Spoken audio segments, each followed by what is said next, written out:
Hi.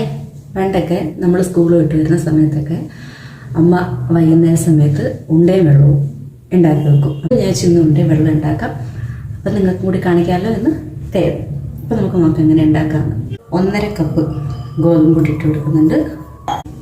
ജീരകം ഇട്ട് കൊടുക്കാം. ഒരു നുള്ളുപ്പ്.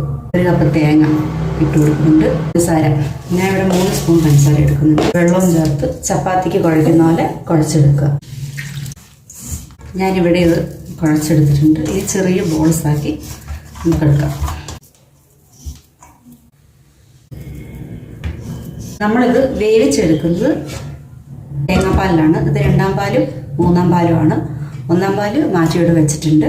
എനിക്ക് ഇച്ചിരി പഞ്ചസാര ഇട്ട് കൊടുക്കാം. അപ്പോൾ വെള്ളത്തിന് ഇച്ചിരി മധുരം കിട്ടാൻ വേണ്ടിയിട്ട് കുറച്ച് പഞ്ചസാര, കട്ടി കിട്ടാൻ വേണ്ടിയിട്ട് ഗോതമ്പ് പൊടി കുറച്ച് തൂക്കി കൊടുക്കുന്നുണ്ട്. ഇത് നമുക്ക് അടുപ്പിൽ വെക്കാം. ഇതൊന്ന് ചൂടായിട്ടുണ്ട്. നമുക്ക് ആ ബോൾസ് ഇതിലേക്ക് ഇട്ട് വേകുന്ന വരെ നമുക്കൊന്ന് ഇത് വേകാനായിട്ടുള്ള സമയമായിട്ടുണ്ട്. നമുക്കിത് വെച്ച് വന്നിട്ടുണ്ടോ ഇല്ലയോ നമുക്ക് നോക്കാം. 1ാം പാല് ഞാനിവിടെ എടുത്ത് വെച്ചിട്ടുണ്ട്. ഇത് നമുക്ക് ഇതിലേക്ക്, ഇതാണ് ഞങ്ങളുടെ ഉണ്ടയും വെള്ളവും. പിള്ളേർക്കൊക്കെ ഇത് ഒരുപാട് ഇഷ്ടപ്പെടും. എന്തായാലും വീട്ടിൽ നിങ്ങൾ ഇന്ന് ഉണ്ടാക്കി നോക്കണം. നല്ല ടേസ്റ്റാണ്. മധുരം നിങ്ങൾക്ക് ഇത് പറ്റണില്ലെങ്കിൽ ഇനിയും മധുരം ഇതിലേക്ക് ഇട്ട് കൊടുക്കാവുന്ന. ഇതുപോലത്തെ വീഡിയോ ആയിട്ട് ഞാൻ ഇനിയും വരും. സപ്പോർട്ട് ചെയ്യുക, സബ്സ്ക്രൈബ് ചെയ്യുക.